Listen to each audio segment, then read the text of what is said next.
Admiral Marcus Kellaway stood on the bridge of the Valiant, watching the blue marble of Earth shrink behind them as the Galactic Empire's enforcement fleet pressed deeper into the Sol system.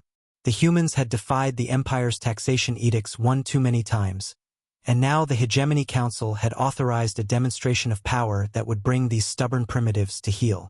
"Admiral, we're detecting massive energy signatures from the asteroid belt," reported Lieutenant Torres from the sensor station. "It's unlike anything in our databases." Kellaway frowned. Human technology was centuries behind Imperial standards.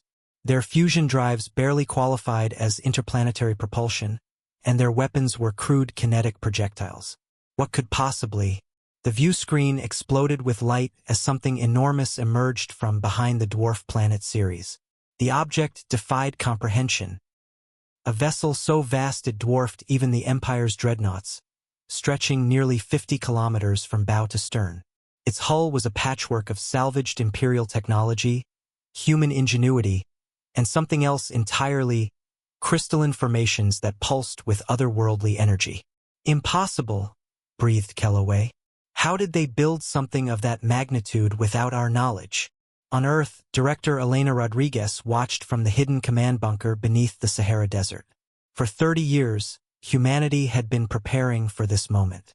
The asteroid mining operations had been a cover, the failed colony's mere misdirection. Every scrap of alien technology recovered from crashed Imperial scouts, every captured energy cell, every fragment of exotic matter, all of it had been reverse-engineered and incorporated into the Leviathan.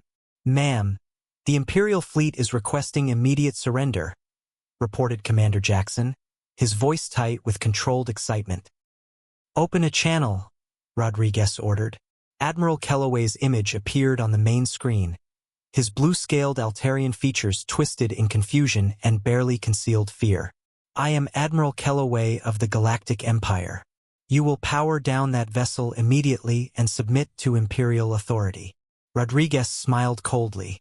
"I'm afraid that's not going to happen, Admiral.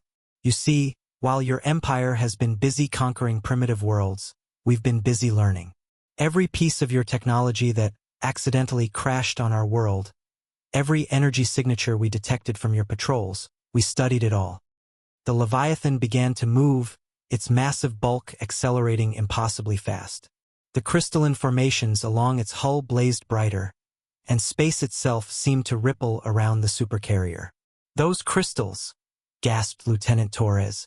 "They're generating a localized space-time distortion field. They're manipulating gravity itself."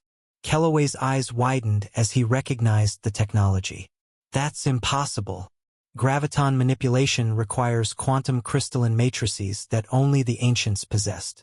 No species has successfully replicated." "Funny thing about humans, Admiral," Rodriguez interrupted. "We're very good at taking apart things that don't belong to us. Even better at putting them back together in ways their original creators never imagined." The Leviathan's launch bays opened like the maw of some cosmic beast, disgorging thousands of fighters unlike anything in Imperial records. They moved in perfect formation, their engines leaving trails of exotic matter that disrupted the Empire's targeting systems. "Sir, our weapons are offline," reported the tactical officer. "The exotic matter discharge is interfering with our plasma conduits." But the human fighters didn't attack. Instead, they formed a defensive perimeter around Earth, their very presence a declaration that humanity would no longer bow to Imperial rule. "This is your only warning, Admiral," Rodriguez continued. "Return to the Hegemony Council and tell them that Earth is no longer a client world. We've grown beyond their reach, and we've developed capabilities they can't comprehend. Any future Imperial vessels entering this system uninvited will be considered hostile." Admiral Kellaway stared at the impossible ship that had materialized from humanity's supposed backwater world. The implications were staggering. If humans had successfully reverse-engineered ancient technology, the balance of power in the galaxy had just shifted dramatically. "Withdraw the fleet," he ordered quietly, his voice heavy with the weight of what he'd witnessed. As the Imperial ships retreated, the Leviathan remained motionless, a silent guardian watching over its homeworld. Humanity had finally announced its presence to the galaxy, not as subjects but as equals.